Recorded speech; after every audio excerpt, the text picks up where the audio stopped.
Pak Ustadz, saya mau bertanya bagaimana cara mendidik anak-anak yang sudah sangat suka dengan handphone. Terima kasih. Ambil handphonenya, susah amat. Nggak bisa, saya ajari cara ngambil handphone. Sini, mana anaknya? Saya ajari cara ngambil handphone aja kok nggak bisa. Ambil handphonenya beres. Main gamenya di mana? Di handphone kan? Handphonenya ambil. Kalau di tabnya ambil. Di komputernya jual. Susah amat hidup ini. Saya itu suka bingung dengan para orang tua yang ngasih handphone kan Anda, yang ngasih pulsa juga Anda. Terus sekarang anaknya main game, sudah pas sesuai dengan harapan Anda. Kenapa bingung? Diterima saja, dinikmati. Makanya kalau dikasih tahu Islam itu tolong dibuka kupingnya, diterima dengan hati yang lapang. Kalau dikasih tahu ngeyel, Bu, susah. Saya sering bilang, ini handphone, ini harta. Betul kan? Ada harganya ini kan? Kadang-kadang mahal. Ini harta dikasih ke anak. Allah berfirman, "Wala tu'tus sufaha amwalakumul lati ja'alallahu lakum qiyama." Jangan kalian berikan. Loh, Quran bicara, Bu. Jangan kalian berikan hartanya, harta bukan? Mahal loh, Bu. Jangan kalian berikan harta kalian ini kepada mereka yang belum sempurna akalnya. Bocah, anak-anak itu belum sempurna akalnya, Pak. Oh, sekarang sudah lulus kuliah aja masih kayak bocah. Ya kan? Kematangan jiwanya enggak ada, kemandirian tidak ada, kan? Apalagi anak-anak. Dan Quran berikutnya mengatakan, kapan harta diberikan? Ada aturannya, enggak sembarang asal orang kasih. Ini kan supaya saya bisa komunikasi, heleh, enggak usah pakai handphone juga enggak apa-apa. Saya sering bilang, Bu, dulu saya sekolah, dilepas sama orang tua saya, Bu. Saya pulang pergi setiap hari, pulang pergi sekolah SMP naik sepeda 30 kilo. Dilepas, enggak ada alat komunikasi, enggak ada.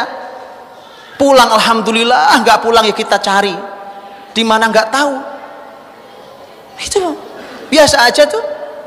Jadi orang-orang kokoh itu. Ini apa didik? Wah, saya harus tahu Pak di mana anak saya. Pasanginnya aja chip, Bu, sekalian, ya kan? Kasih GPS tanam di badan anak biar Anda tahu di mana anak Anda sekalian. Ini apa sih Anda ini? Ini pola mendidik anak apa yang begini ini? Makanya benar rusak anak bangsa ini karena orang tua melanggar banyak ayat. Tadi ayat An-Nisa ayat 5, ayat Nisa ayat 6 mengatakan kapan? Wa betalul yatama hatta idza balagun nikah fa in anastum minhum rusyda fadfa'u ilaihim amwalahum. Ukurannya balik dan ukurannya rusda. Rusda ada ilmu sendiri. Rusda itu ukurannya apa segala macam. Semua urusannya tentang harta. Baru harta boleh dikasih. Enggak asal ngasih gitu, Bu. Oh, ngasih juga nggak jujur kok. Saya bilang ayo jujur-jujuran. Ini orang ngasih handphone. Kenapa ngasih handphone? Iya Pak, supaya bisa komunikasi. Komunikasi itu apa artinya? Nelpon, SMS, apa lagi? Yang lain? WhatsApp atau apa yang lain? Oke. Yang bisa begitu handphone harga berapa? Yang handphone harga berapa yang sudah bisa dipakai untuk nelpon atau SMS harga berapa? Hah? Berapa, Bu? 200.000 sudah bisa? Kasih 200.000.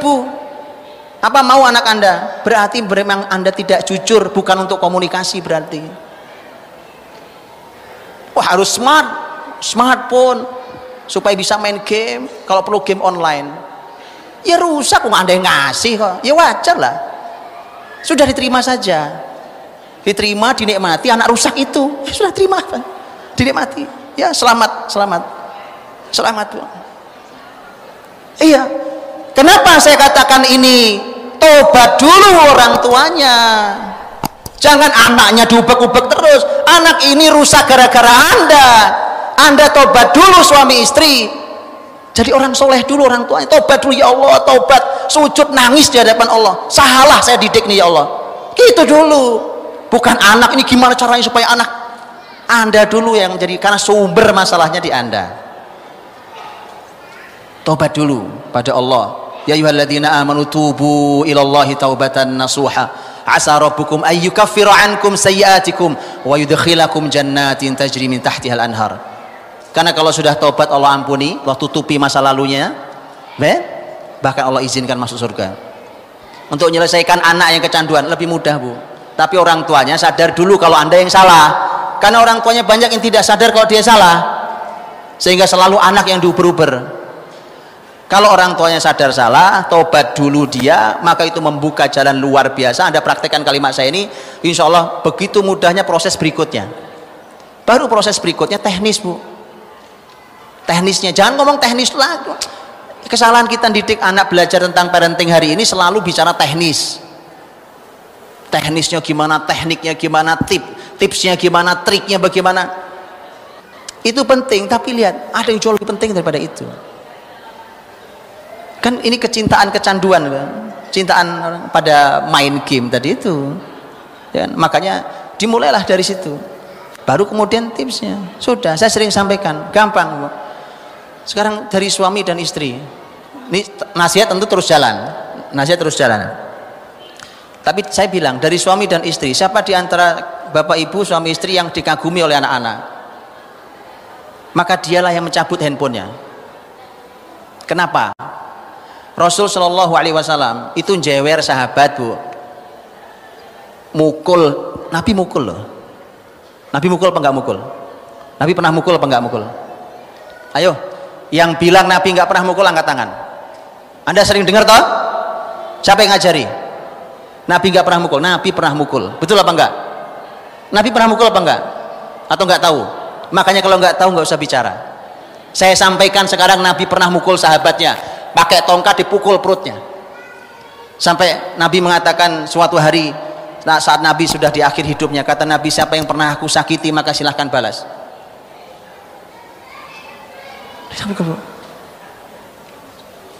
Jadi mohon diilmui ya, jangan asal ngomong saja, karena ngeri saya bicara tentang parenting. Nabi nggak pernah mukul. Siapa yang bilang? Siapa yang bilang ya?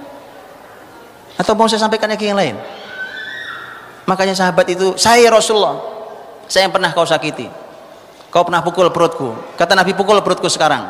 Kata sahabat itu, dulu kau pukul aku, perutku tidak ada bajunya, kau buka bajumu, buka bajunya. Kata Nabi, buka baju, pukul. Sahabat itu datang memeluk Nabi, mencium perut Nabi Shallallahu Alaihi Wasallam.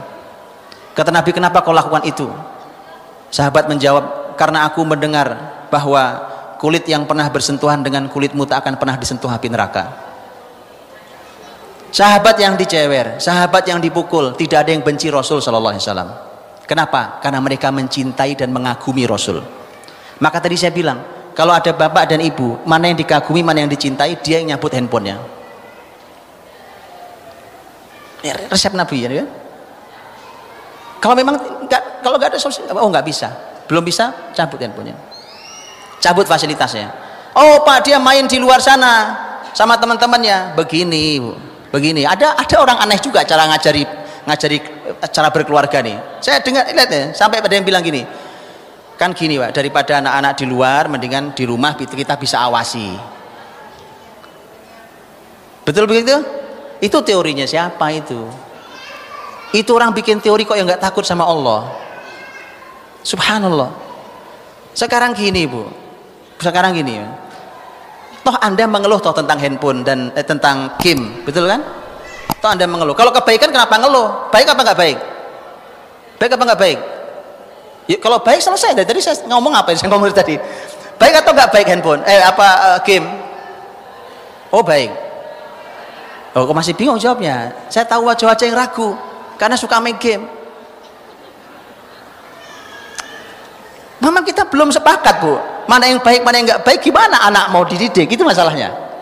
Sepakati dulu mana yang hak, mana yang batil, mana yang manfaat, mana yang sia-sia, mana yang boleh, mana yang tidak boleh. Itu dulu sepakati antara suami dan istri sesuai dengan panduan syariat ini. Baru kemudian Anda katakan suami istri, ini tidak boleh ada karena ini tidak baik, ini harus dijalankan karena ini hak, kebenaran. Begitu. Nah, kalau Anda mengeluh tentang game, berarti game tidak baik. Kalau game tidak baik, nggak boleh ada di rumah. Bapak ibunya nggak boleh main game. Iya kan? Oh, Anda ngelarang bapak ibunya ketahuan main game, ya bagaimana ceritanya mau efektif pendidikan? Hapus semua game dari handphone, tab, laptop, apa semua peralatan yang ada, yang Anda punya, hapus semuanya. Tidak ada game nak di rumah ini. Kalau Anda nggak tahu cara bahagia, saya ajari cara bahagia. Kalau Anda nggak tahu cara main, saya ajari cara main Bu. Antum tahu zaman kita nggak ada permainan itu, gimana cara mainnya? Sangat kreatif, betul kan? Sekarang main begitu mahalnya. Wong cuma mainan air aja masuknya mahal banget. Betul apa enggak? Mainan air tok, Bu. Perosotan aja kok mahal banget itu beli perosotannya. Karena dulu anak gunung itu, Bu, cuma pakai karung diduduki, ditarik temannya, seret turun dia. Cok lebih sehat, kuat fisik ya. Hari ini serba mahal. Apalagi sekarang orang main bola harusnya keringetan, malah nggak keringetan, malah tambah gemuk. Karena main game, main bolanya di game. Ayo kita main bola di luar sana. Ya berkeringat, lari, kena matahari, lebih sehat. Itu kalau nggak tahu cara bermain, saya ajari cara bermain. Ada air yang gratis kita abaikan, bukan cuma gratis tapi berkah. Air hujan. Berkah itu air, karena Quran bicara, wa nazzalna minas samaa'i ma'an mubarakah. Itu kita abaikan, kita malah sibuk bayar dengan harga yang mahal untuk sekedar main air. Mari kita belajar konsep itu ya. Jadi kalau sudah, karena kenapa? Karena konsep Anda simpel. Kalau Anda cabut tuh handphone, fasilitas itu, nasihati, nggak ketemu harus ambil tindakan. Ambil tindakan tadi saya bilang, cabut fasilitasnya. Tentu sekali lagi Anda harus jadi teladan. Tanpa keteladanan tidak berhasil juga. Kalaupun di luar sana dia bermain, setidaknya sudah terkurangi di rumah ini. Jangan nambah masalah di rumah ini, ya kan? Baik, makanya dengan itu akan dan nanti akan dilihat separah apa masalahnya. Kecanduannya separah apa, nanti tindakannya akan berbeda dengan yang sesuai dengan kadarnya. Tapi setidaknya secara umum itu